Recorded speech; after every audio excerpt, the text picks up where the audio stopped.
Dore rero uburyo Sedo yajyaga akwepa gitifu afatanyije n'abandi bayobozi bakajya kwicururiza inzoga z'ibyuma bari bararanguye barabitse rwose barazirundanye baravuga bati ahangaha tugomba kuzajya dukuramo ibiceri byo gutunga umuryango ndetse tukanizigama ku ruhande kuko ibintu ntago byoroshye. Ahangaha rwose ino nkuru iyo uri kuyibara rwose uba wumva ari inkuru igize ite idasanzwe, ariko ari ahantu henshi cyane byagiye bivuga ko hari bamwe mu bayobozi bagira batya bagakorana n'abandi bantu bagiye batandukanye, yaba ari abafite deposit inzoga ziri kugenda zicibwa ndetse bakakorana n'abandi bacuruzi bagiye batandukanye, ugasanga akenshi cyane barimo barakingira ikibaba n'ubundi aba bacuruzi cyangwa aba baje kuba bagenda bazirangura bakazibika bakajya bazicuruza ati ndashaka kuma aho ngaho agahita agira cyaga guhereza akuma ukajya kugasoma wegamye ahantu ati nubona ya modoka y'abanyerondo cyangwa y'abapolisi wiruke ukijugunye uvuge ko ari cyo wari ugiye kumena.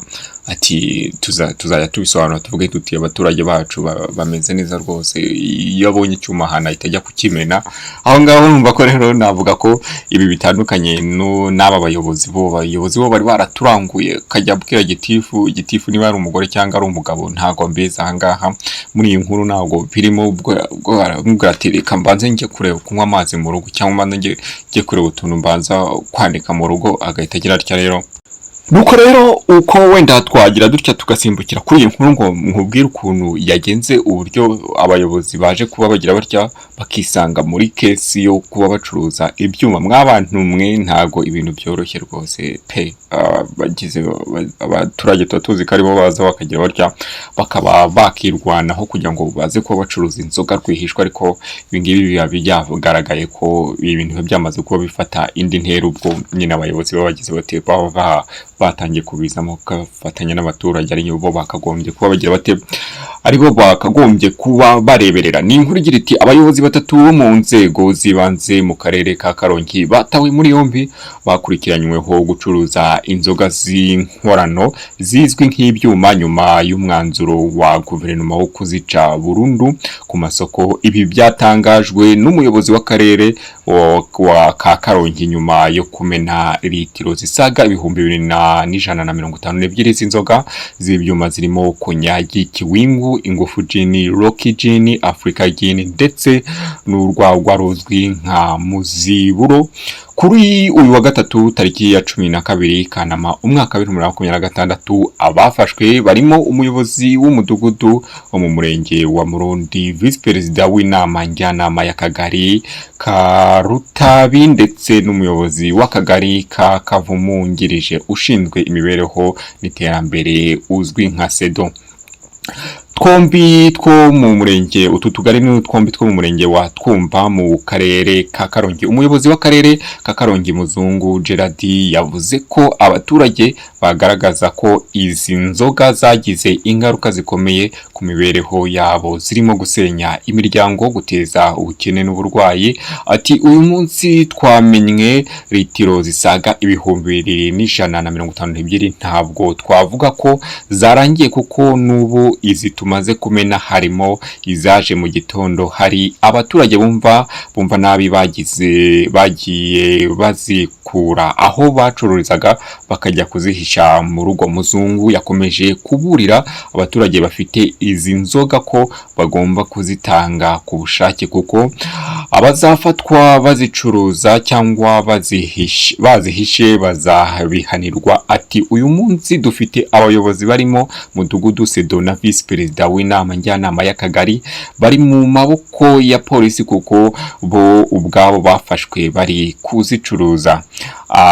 Ramba ko nababwiye nti buriya abayobozi iyo batangiye kujya baza mu tuntu bakavuga ati ndashaka kandi gashahara ko ku ruhande, urumva ko ni ibibazo biba byatangiye kugenda bikomakomera, ugasanga nyine bakagombye kuzica. Ni bya bintu kubwe ngo abakagombye kugira ku mugani wa muhanzi nibo bakora ibi ngibi, urumva ko kiba ari ikibazo gikomeye cyane. Rero hari bamwe rero mu baturage bajya batanga ubuhamya bw'uburyo izi nzoga zagiye zibica, nk'uwitwa Kanyamanza Atanazi. Uyu we amaze imyaka isaga 10 anywa izi nzoga z'ibyuma. Yavuze ko zamugizeho ingaruka ku buzima ariko kuva yazirika ubuzima bwe bukaba bwarahindutse. Ati narazinyoye ngeze aho nta umutwe ku buryo nahoraga mu rugomo ndetse nkahora ndwara mu nda, ariko ubu meze neza ndashima Imana yandokoye ubuzima bubi nari ndimo, kandi n'ubuyobozi bwarakoze kuzica kuko zari ziri kutwicira abana. Hari n'undi rero witwa Serugo Sostene ati nawe wahoze anywa inzoga z'ibyuma yavuze ko iyo yazinywaga yumvaga ububabare mu gatuza. Ati hari mugenzi wanjye twakoranaga amagare yanywaga ingufu buri munsi atayivangiye. Serugo akomeza avuga ko uwo mugenzi we yaje gupfa bitunguranye, urumva ko yaje guhita imukindura. Nako ibintu biba byoroshye. Izi nzoga nimbi, izi nzoga zari mbi mw'abantu mwe, inzoga rwose ngo wanywaga ngo wakunama ugahita wumva ibikezi ukumva ingumi ya kabiri kabiraje.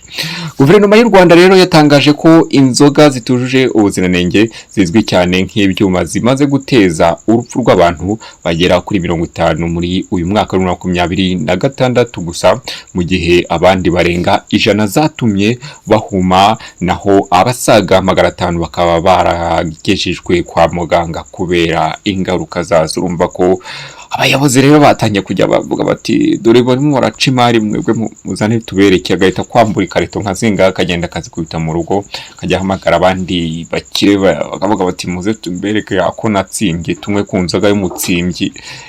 Bakayiko tutwuma, ariko bazajya babakamata mwabayobozi mwe mukavuga ngo muri abayobozi niyo mpamvu mugomba gukora ibyo mushaka, niyo mpamvu mugomba gukora ibyo mwiboneye. Ibyo ngibyo hano mu Rwanda ntago bikize bite, ntago bikora. Waba uri umupolisi, waba uri nde, waba uri umuyobozi w'akagari, w'umurenge, w'akarere, w'intara, wa hehe, bakagufatana inzoga y'icyuma bazajya bagushyidikana bahite bagucakira kubwira ati ngwino hano ujyane n'iyi nzoga yawe kubera icyo kunywa icyuma.